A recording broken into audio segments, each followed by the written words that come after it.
Rikus, and on behalf of Andrea Muchin and Liz Zylis, we welcome you to Healthy Financial Relationships. Money is often the leading stress, whether managing your money on your own or with a significant other, but it really doesn't have to be. Today, we're going to provide some insights on how you can take more control over your finances and alleviate that stress. Just one housekeeping matter, there is a Q&A on the bottom here. So if you have any questions, please fill it out and we'd be happy to answer the questions. We'll probably be talking for about a half hour and have 15 minutes for questions. So we want to have a little fun today and learn a little bit today. So we're going to do some polls. So I'd like to start with the first poll. We've all been sheltered in place. So I'd like to know, what is your favorite COVID activity? Is it baking, unloading, loading the dishwasher? I actually find that very therapeutic. I don't know how many of you do. Netflix, no, Liz is saying no. Netflix binge watching, I know the two of you do that. Attending our RCM webinars. This is probably our 9th webinar. We've tried to do them every few weeks, and I know it's been a joy for a lot of you, so maybe that's your favorite activity. Our RCM is Rappaport Rikus Capital Management. Or if you really don't even need this seminar and you want to get way ahead, getting your financial matters in order. So why don't you just click on one of the circles and we'll see where we're at.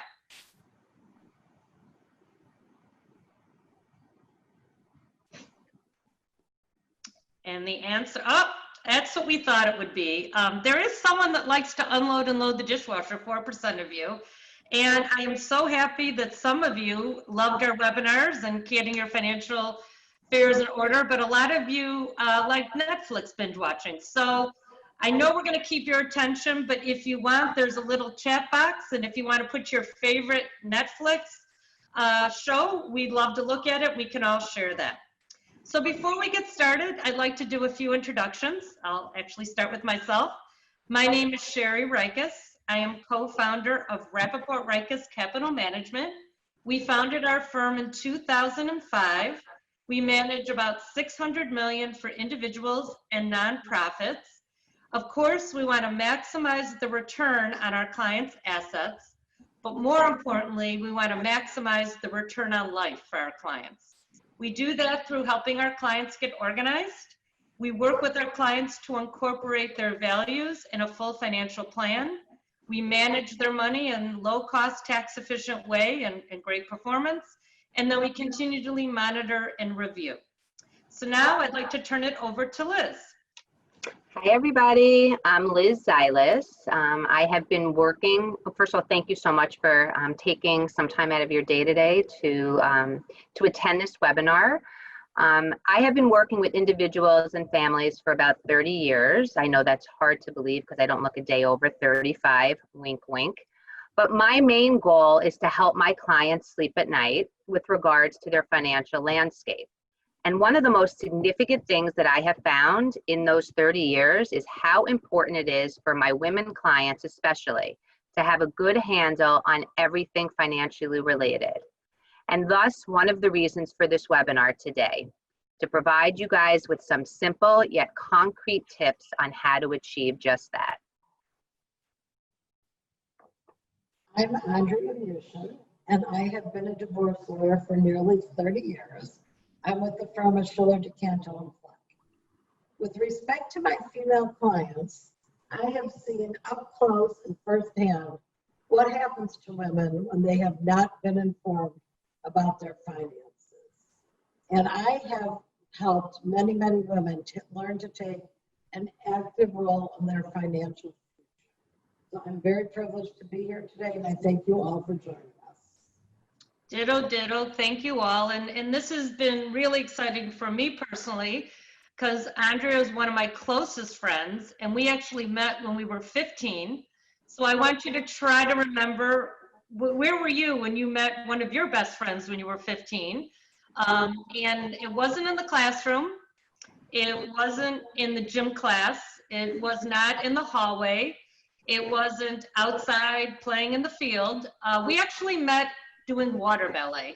And Fortunately or unfortunately, we didn't have TikTok back then, so I couldn't show you us doing water ballet, but it was quite amusing and we had a great time. It was called Penguins. It was very popular, and not to brag, it was really hard to make that team. So Andrea, we did that. And then Andrea introduced me to Liz and our firm to Liz. She's been with us about 10 years and we are so happy to have her. So we've kind of come full circle with this webinar today. So to start, there's a few studies I'd like to share. One was done by Fidelity Investors. They said 60% of women are concerned about having enough savings to last throughout retirement. This number is pretty accurate. I guess we're always concerned about everything, but 60% of us are concerned about that. 36%, they say in this survey, lack the confidence. And that's unfortunate because the clients that Liz and I work with should feel confident because they're smart, they're strong, they understand, they get the job done. But unfortunately, right now, a lot of women still lack the confidence. And 80% of women refrain from talking about finances at all. They don't even like to talk about it with their significant other, with a parent, with a family member, a friend. They just don't really want to talk about it, 80%. There's also a UBS study that finds that 56% of women leave investment and financial decisions up to their husbands, 56%. And after today, I think we're going to bring that percentage way, way down. And Andrea's going to talk a little bit about this, and also Liz. More than half of divorcees and widows find and discover financial surprises, such as outdated wills, debts, and a lot of other things. So we've got a poll right now. We can bring it up. What percent of women, either through their own success, being divorced or widowed, will be solely responsible of their finances? Is it 30%, 50%, 60%, or 80%? So this is women that will be solely in charge of their finances.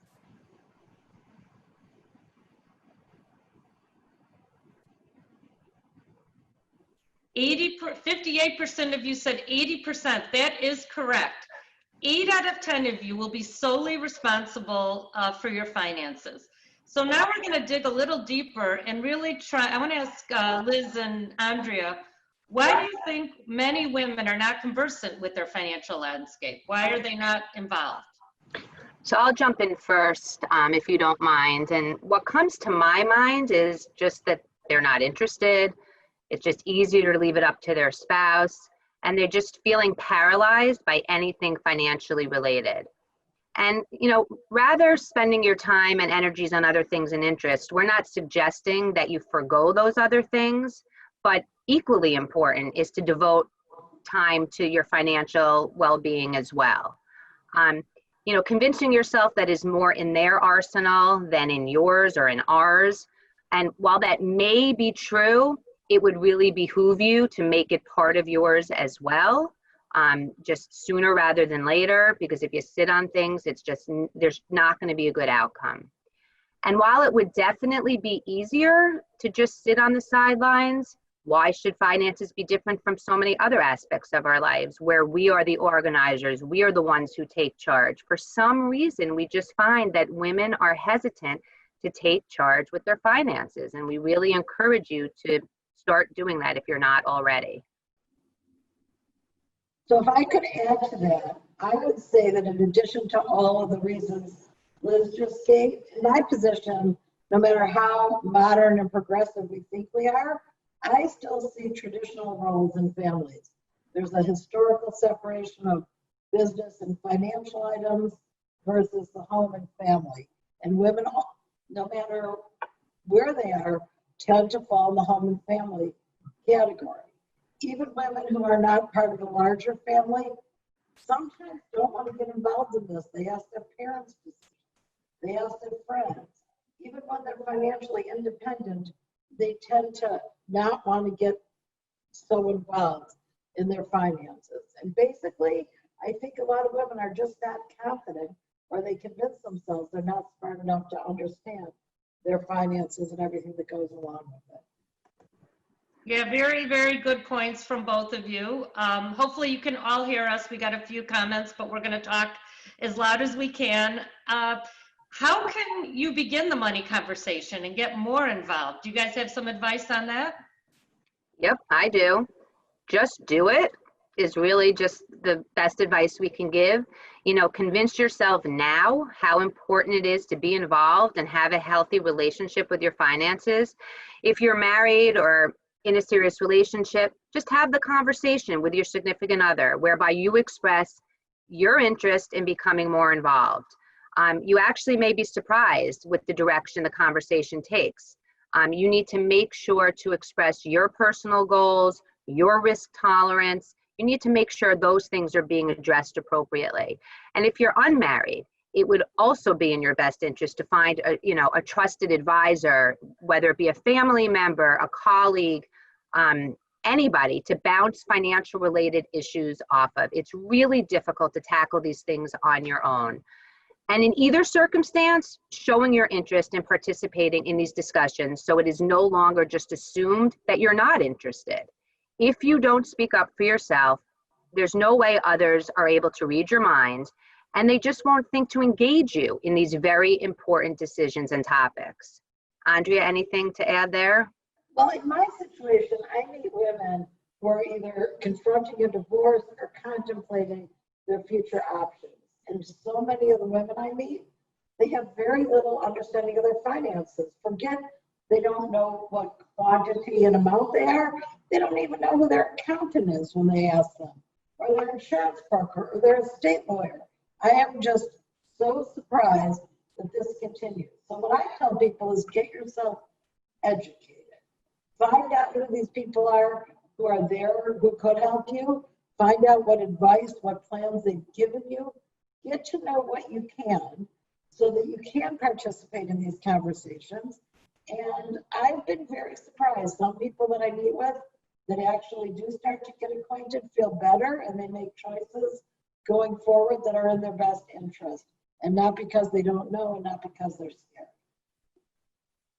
So we're going to go to our next poll. And this really did surprise me, so we'll see how well you guys do.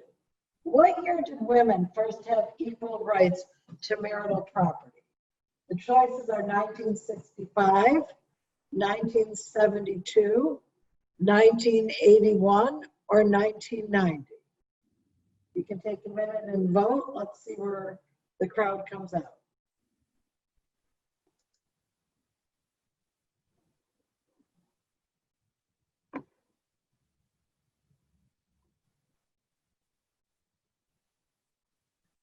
Well, we have another smart crowd because the answer is 81, and a very big group of you voted for that. So 1981 was when women first had equal rights to their property. Wow, I mean, it is amazing. It wasn't that long ago, and you know, we feel like we've come so far. Oh, sorry, Andrea. But given how important it is that women have equal rights, it's also important that you have equal understanding on your finances. So now we're going to explore some very important questions, and we're going to talk about a checklist of some items you would know. So Andrea, I'm going to start with you. What is the first thing that you feel women should get a handle on? The absolute first thing in my view is what their income is and what their expenses or budget are. I meet person after person who really is very unaware of this. So with regard to your income, you want to know all the sources, where it's being deposited, and what is available after taxes to pay for your living expenses. And by living expenses, there's the category of things you must pay, such as your household expenses, your mortgage, your electricity, your heat, your food in the house. And sometimes it's a good idea to have sort of a discretionary budget, which are the things you may want, but you can't always do, whether it's a vacation, new furniture, things like that. But I think it is absolutely critically important that women in particular understand both the income side and the budget side. And you need to know, are you living within your means or not, so that you can manage your daily personal financial situation. And then the last thing I'd add is tax returns. Tax returns can tell you a lot about your financial situation in general over a year, and so many women I meet, they might have signed them, they don't know when, they don't know where they are, they never looked at them, they trusted their spouse or accountant, and they don't have a clue. At a very minimum, look at something like a tax return before you sign it, and most importantly, keep a copy. If you ever get in a situation where you have to meet with someone like me, having a copy of your tax returns is really, really helpful. Yeah, Andrea, that's great, great advice. There is also on the tax return, there's a page that will show all your dividend and interest income. So that lists all of the accounts, which Liz will talk later. And the front page just has the income amount. So those are some things you can gather from the tax return and be aware. But we went through income and expenses. What else is really important? Liz, you want to go through a few things? So yeah, I would say right after income and expenses comes something called a net worth. And sometimes that net worth gets confused with income and expenses, and it's really a different thing. So net worth is defined as all your assets, so everything you own, minus all of your outstanding liabilities. So all your debts, everything you owe. So under the umbrella of assets is bank accounts, investment accounts, retirement accounts, homes, cars, business interests, things like that. So what's important to know is how each of those are titled, how they are invested, where are the assets held. In terms of retirement accounts, beneficiary information is so important. You know, more times than not, we receive in IRA accounts and the beneficiary information is outdated. And we had a really sad situation where we had a woman who was widowed, and she there was a retirement account that her late husband had, and as the benefit, she was not named as the beneficiary. They've been married for 10+ years. So you really need to make sure that all of those things are updated properly. And it's good to do a checkup every so often if you don't know. And really not dissimilar to the tax returns, do you have access to all of your statements, either paper copies or electronically? You really need to be able to get your hands on any of those things at any time. And then on the other side of the assets is your debt. So debt is what loans have you signed or are you responsible for?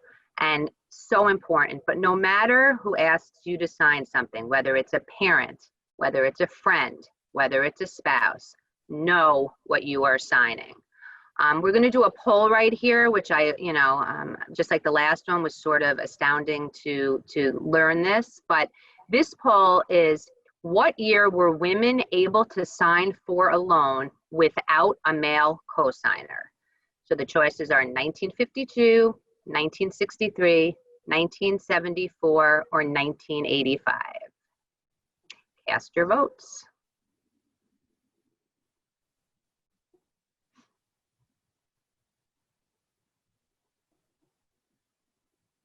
Okay. Ding, ding, ding. Wow. I am telling you, we have some really smart women on this call. I think our quizzes got out in the open, Exactly. Yeah. So yeah, 1974 is the answer. I just have to say, I can't believe, 1974 to me doesn't seem that long ago. For some of you youngsters on this call, it may seem like eons ago, but the fact that it wasn't until the 1970s. But anyways, we are always making progress. So under debts goes things like your mortgage, a home equity loan, business loans, car loans, credit cards. Those are just a sum. And the important thing with all of these debts is know the terms, how much you have outstanding, what the interest rates are, and again, cannot reiterate this enough, how to access statements and documents with regard to any of these debts. And 3 tidbits that I'm going to just to take away from anything to do with debts. If you don't already, please get a credit card in your own name.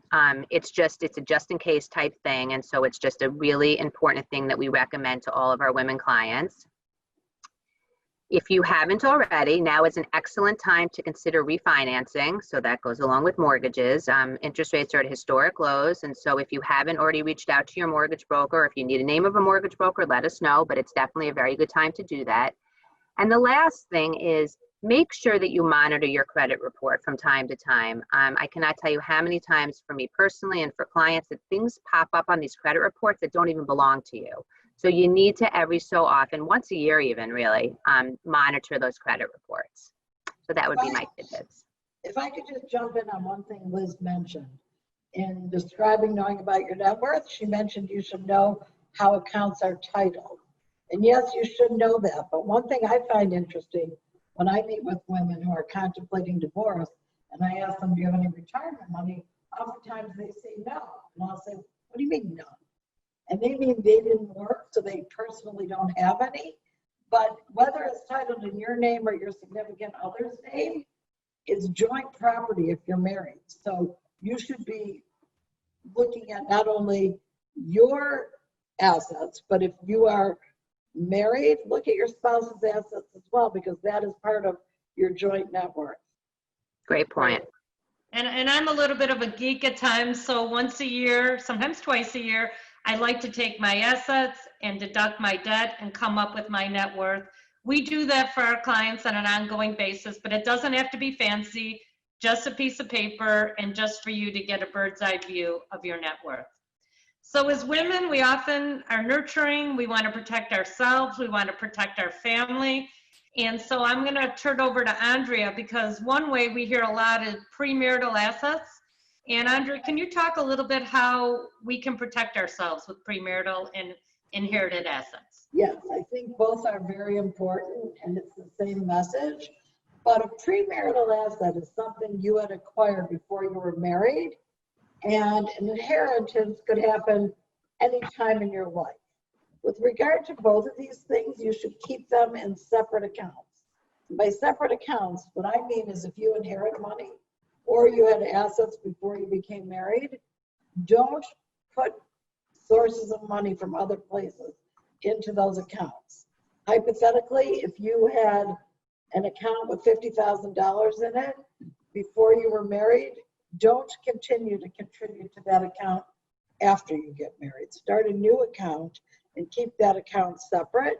And if at any time in your life you inherit money, and I don't think it makes a difference what situation you're in, keep that money separate. Keep it in an account in your own name and don't mix it up with other savings or investments that you have.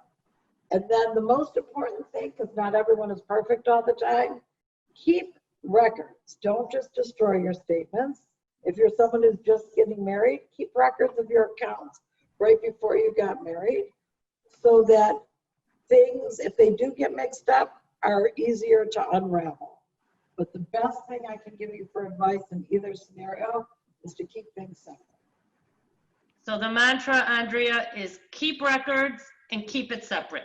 We've had so many situations where unfortunately people come to us and didn't do that, and they're really, really sorry. So that's kind of protecting your assets. How can you protect your family? Does someone want to talk about that? Yeah, I'll jump in here. So insurance, we could do a whole webinar on insurance. We're just going to scratch the surface here. But we like to think of insurance as sort of what if. I mean, hopefully it's something you never have to use, but inevitably you will. So, the different types of insurance are life, disability, long-term care, health, umbrella, auto, personal property, homeowners, rental. It's a laundry list, but the overarching rule on insurance is to know who your different policies are through, the terms on the policies, including how much and for how long, premium, deductible, coverage amounts. So important, who the beneficiaries are of the policies. At the very, very least, know how you can easily get your hands on the specific policy documents and details in case you actually need to utilize it. And again, I could go on for a long time about this, but in a nutshell, that is, how insurance can best protect you, is to just know what you have and know where it is. And believe me, I think the participants will probably thank me, because when we practice, Liz did go on, and I think it's great. We scratch the surface, but we're here to answer any more detailed questions. So we've done premarital assets insurance. Are there other things that can protect the family? Yes, I think there's a few things people should really take care of. First of all, your estate plan. I think everybody should have an estate plan and a current one. So if you did it many, many years ago and you forgot about it, revisit it with a professional so that you know you are protecting what you've acquired in the way that you want to. If you meet with an estate planning lawyer or you're looking at your estate plan, the main items you want to review is who is the executor, which is the person who's going to administer your estate plan. If you have children, do you have guardians named who would take care of them? God forbid something happens to you. And who are the beneficiaries? Are they your family? Are they charities? Make sure that who you put down as the beneficiaries are still people that you want to leave your estate to. And then one other area I can think of is to have healthcare powers of attorney. It is really important for yourself. You go in the hospital, you get sick, you want to make sure that your wishes are being followed. And if you have children that are, college, getting a little older, you really want them to have one. Otherwise, you're not going to be able to contact a doctor or a hospital and find out what's going on. They're not going to talk to you. So I think it's critically important that you have a current estate plan and you have healthcare powers of attorney if you're talking about protecting yourself and your family. And often we find, people don't want to go through the process because they don't know who the executor should be, who the guardians. They don't know which charities. Just get it done. You can always change it later. And both Liz and I did have to use those healthcare powers. So if you have them for your children, keep a copy on your phone. If anyone is your healthcare power, make sure that they have a current copy of the healthcare power of attorney. And just one quick thing, I mean, just with COVID-19 right now, and with, kids going back or maybe not going back, who knows, but hopefully they are going back. It's really, really important that if you do not have this in place, please put it in place before your kids go back to college or, or leave your nest or whatever the case may be. Great. The next question, the final big question that I know Andrea gets and we get often is, do I have enough to maintain my lifestyle today and in the future? And how do we answer that? Does someone want to talk about that? Yeah, I'll jump in first. Again, sorry, I feel like I may be jumping in first here a lot, but so financial plan. We really believe that the best way to address that question is a comprehensive financial plan. And what a financial plan really is a roadmap. It shows several different scenarios of the probabilities of success. And what the probabilities of success measure is not running out of money in your lifetime. And really, I think, to me and to most women who really like to, for transparency and to see from now into the future, this is the best way to do that. So it's really important. We meet people all the time, and one of the first questions we ask is, do you have one? And a lot of times people don't know the answer to that. And if they do, it's in most cases outdated. So it's important to know if you have one. If you do, did you participate in the drafting of it? Because if you didn't, it may not be your, a financial plan for your goals and your needs and your wants. But if you do, and if you did participate, make sure again that you have a copy of it, or at least you know where to find it. And again, just like insurance, we could spend a whole webinar on just financial goal plans. But one important point I just want to mention, a really big piece of financial goal planning is Social Security planning. And that's something that we work with our clients very closely with, but that's a big part of financial goal planning. With respect to Social Security, I'm no expert, but I can tell you that there are so many women who come to see me, they're getting divorced, and they never realized that they were entitled to their spouse's Social Security, which sometimes makes a very significant difference in your budgeting and income that you have. So it's something that's important no matter where you are. For sure. And the last thing, another way of, knowing or hoping that you have enough to maintain your lifestyle now and in the future, we, for our clients, have a document called the Just in Case form. And basically this Just in Case form is a guide to all of your what if contacts and location of any important documents and information. And after this webinar, we will actually distribute it to all of you electronically. And don't get overwhelmed when you see it. It is several pages, and it will take you it will take you a little while to fill it out. But I can promise you, for our clients who have, it's just a really peace of mind and comfort, and they keep a copy of it. We have a copy of it. And, God forbid something happens, the people you leave behind will know exactly where everything is. So just a really, really, I think, powerful document. Great. I was just going to add one quick story that I think ties in. I had one particular client. I have a lot of favorite ones, but this one really was. And she came to me. She had no idea how much money she had. She didn't know her income. Her husband gave her an allowance. She had a budget. She wouldn't have known who her accountant was.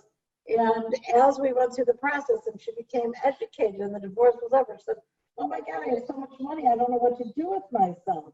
And it was this idea that I saw her take an active role, learn what she had, and know that going forward, she could decide what to spend her money on or not. It's really gratifying. And I feel like if you work with people like Liz and Sherry, that will become old hat. And if you don't, make sure that you take an active role in knowing what you have. You'll be surprised sometimes. Great. Thanks, Andrea. And we've covered a lot today. We started with income and expenses. We went through assets. We went through debt. We went through insurance. We went through estate planning, premarital assets, inherited assets, financial plans. So there's a lot to learn, but what you should know is that you have partners in this. Liz and I can help on the financial planning. Andrea is a great resource. If for some reason you're thinking about your marriage, we're here to help and to be your partners. So we're going to, ladies, we talked a little bit. Let's just spend a few more moments so we can get to questions because I see some of them coming over. But I wanted to end, what are the consequences if you don't have a healthy financial relationship? Does someone want to talk a little bit about that? I'd like to jump in on that. What I see most often is people who don't have a healthy financial relationship are very, very stressed all the time. They have a lack of trust in their spouse or partner. And really at the end of the day, they feel very devalued. And I feel that it's a horrible way to live. And so I like to see people who learn about their finances and trust people to help advise them so they can get to a much better place and have a healthier relationship and feel better about themselves. Great. Well, we've learned a lot today. We have one more poll if you want to bring it up. And the poll is, what percent of millennial women, so these are women in their late 20s and 30s, still leave financial decisions up to their spouses? What percent of millennial women still leave the decisions up to their spouses? If you guys get this one right, you're for sure cheating, is all I'm going to say. 13%, 32%, 44%, and 61%. 13, 32, 44, 61.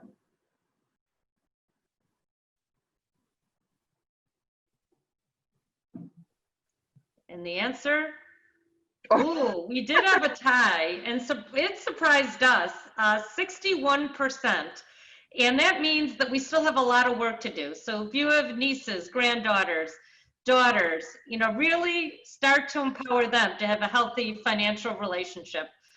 Ladies, I think I'm going to give them all like an A- for this class. I think everyone did well. And Liz, do you want to just give some parting advice before we go to questions, how they can Sure. Yeah, sure. I'd love to. So again, I think you all will agree that most of what we covered in this webinar is, it's not rocket science. I'm going to use that terminology again later, but we hope that you take away with you some just very simple things that you can apply to your lives. So learn as much as you can. Knowledge is power. Your eyes should always be wide open as it relates to your financial landscape. Make it clear that you want input in all financial decisions that's going to affect you. If your financial plan is not what you expected, make the necessary changes. Know that you can have anything you want, not everything, but make sure you identify what is most important to you so that that anything is important to you. And really at the end of the day, just like I said, none of what we're talking about here is rocket science, but through our experiences, these are just some simple ways to empower yourself and feel comfortable and happy with your hopefully healthy financial relationship. Thanks, Liz. And thanks, Liz, for bringing up that quote. I think I wore off on you. That quote came from my dad, Dante Greco, my mentor and idol. And I grew up saying, he always said, you can have anything you want, not everything. So decide what's most important. And my kids still roll their eyes every time they ask for something. So let's get to questions. Continue to type. We'll try to answer them quickly. I think we could get through all of them. Are there any online tools you particularly like to track budgets with the goal of living within your means besides QuickBooks? So maybe I'll take the first one. The one I like the most is Quicken. It's very intuitive. It's very good. There's money. Those are two that I'd recommend. Of course, you know, Excel spreadsheets are good, but the most important thing, got the goal here, living within your means. That's the best gift you can give yourself, and hopefully you'll use one of these tools. If you don't add a beneficiary on your retirement accounts or insurance policy, what happens? Someone want to take that? Or you want me to take it again? I'll take that one again. I zoned out for a second, sorry. I was reading ahead, and so I didn't even hear what you said. Oh, okay. If you don't have a beneficiary on your retirement account or insurance policy, what happens? Oh, I could take it. Okay.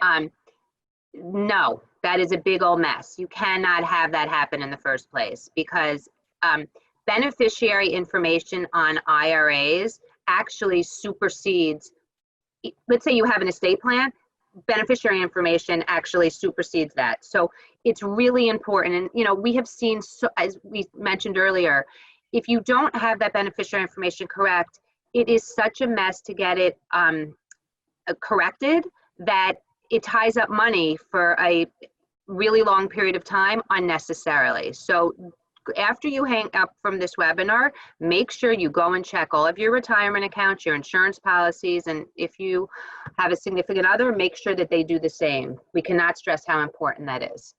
Okay, I'm going to pull one from the chat, and I think this is relating to mortgage rates. What kind of rates are you seeing? When I checked, it was higher than I was expecting. Had 3% a year ago, now down to 2.67. I know, Liz, you've been dealing a lot with clients. So if you had 3% from years ago, kudos to you.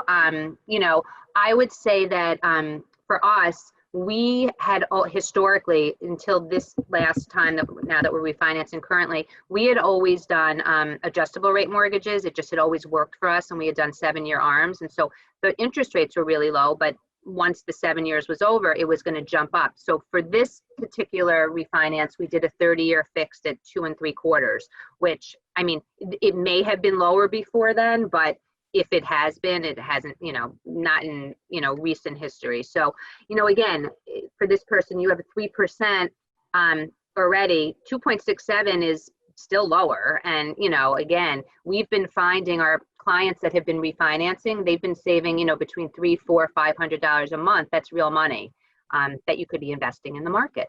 So, you know, definitely look into it. Great. Seeking tips for building confidence in reading investment statements and understanding and comparing fee structures of different investment options. Want me to take? I can take that one. Yeah. You know, investment statements, every company is a little different, but usually they'll have what you begin with, what you end with, what you earned. There'll be the interest rate and the dividend on the investment vehicles. So at a minimum, look at the prior month and the current month. Usually they'll have a year to date. You started January with X and you have this as of June 30th. Fee structures of investment options, that is a very good question, and it's very complicated because it's not transparent all the time. But when you are looking at investment options, there's really 3 big fees. There's usually an advisory fee, which is a fee that the firm will charge to oversee everything.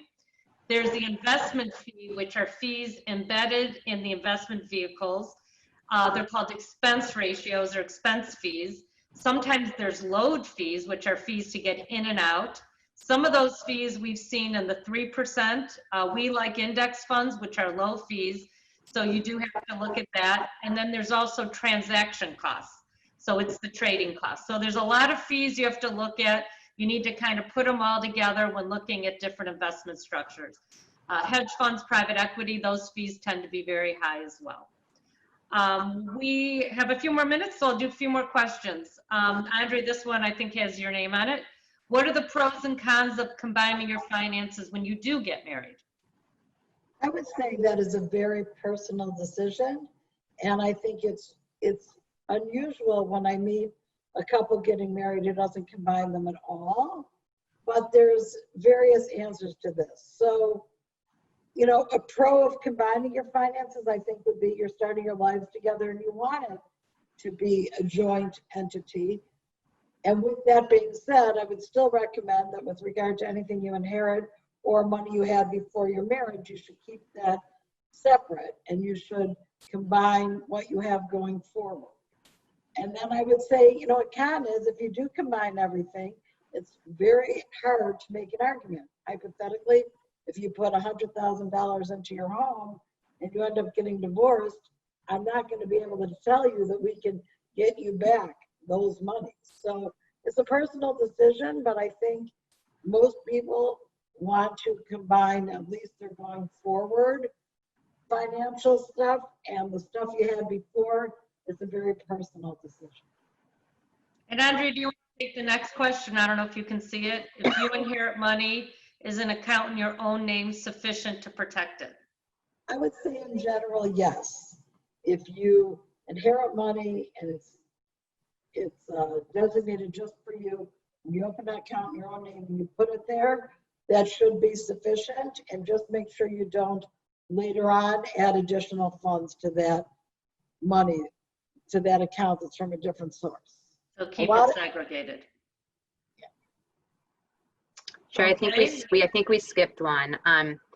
Do you need to hire an attorney to get a power of attorney? So the short answer is yes. I mean, you know, to do a more comprehensive estate plan, yes, we would definitely recommend hiring an attorney. But for a healthcare power of attorney, and there's also a financial power of attorney, you can actually go online. And for my healthcare power of attorney with my kids, that's exactly what I did do. There's, you know, for those of you who live in Illinois, which most of you do, there's a specific one to Illinois.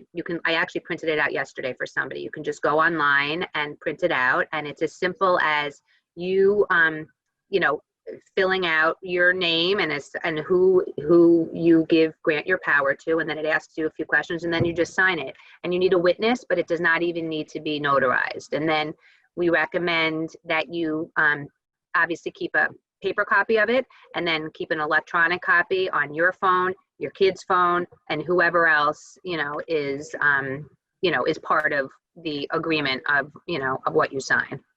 Thanks, Liz. And I just thought of, I mean, if it's complicated, you definitely want to get an attorney involved. But we talked a lot about kids, but a lot of us have parents that are getting older.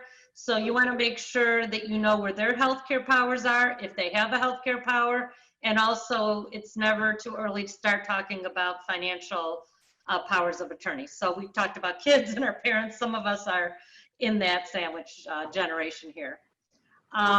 Someone said, I have zero liabilities. I do have expenses, HOA fees, taxes, etc. How do I begin investing?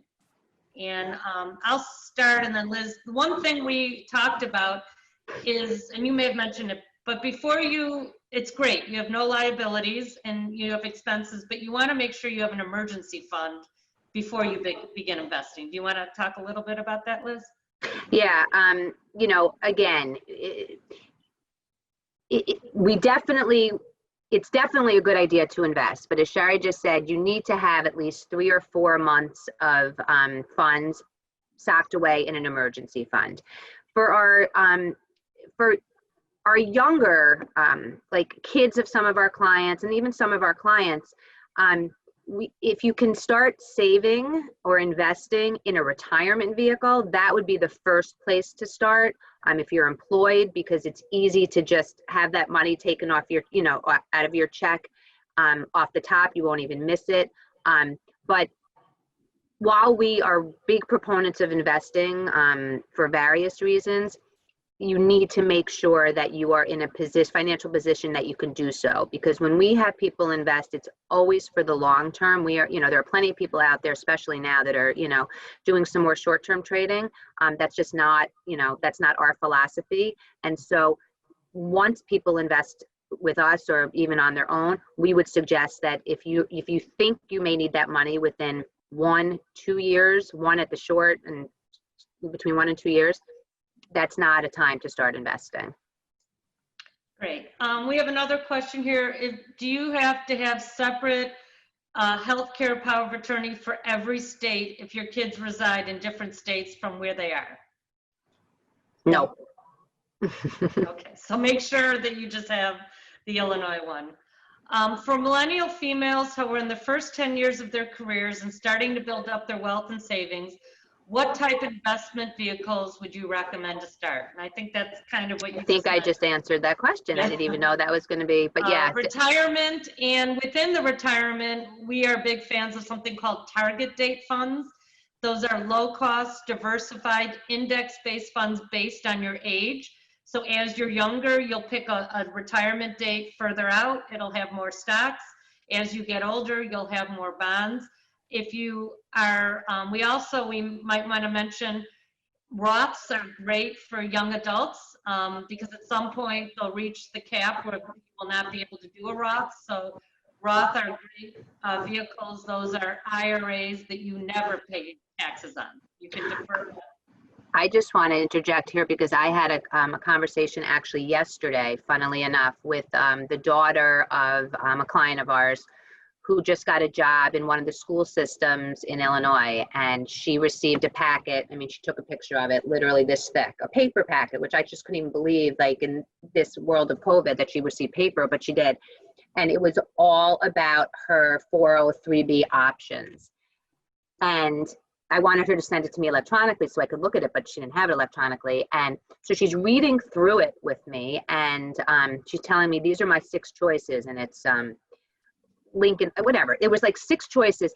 And she was like, how would I have been able to navigate this without you telling me? And it was, she had to select an investment choice. There were 6 different companies she could work with, let alone the investment choices within that. So my point is, again, this is another example of seeking out someone to talk to, whether it be an advisor, a colleague, a friend, because there is no possibility. This is what I do every day. And, there was so much information that was coming at her. So ask questions. Again, knowledge is key. So don't just do it on your own. Great. Do you think you guys were done? I just wanted to say we at Rappaport Rikers Capital Management, we have a Women in Wealth division where we work a lot with women, and we try to have different types of webinars. So we'll keep you posted of future webinars. I want to thank Andrea for all your work and all your insights. And we always enjoy working with you. And if they could see us now, Andrea, we're supposed to have our reunion. I won't tell you which one, but they didn't have it. But thank you all for coming. We really appreciate your support, and we'll be sending you that just in case. And we will be, this will be on, we have a YouTube channel at Rappaport Rikers Capital Management. We will be posting this, so if you miss something, it's on there. If you have friends, we have done Adulting 101, Smart Basic Habits, all that on our YouTube channel. So if you have kids or people that want that, but it looks like we got a request to do another Adulting 101. We may end up doing that again too. So thank you all for coming.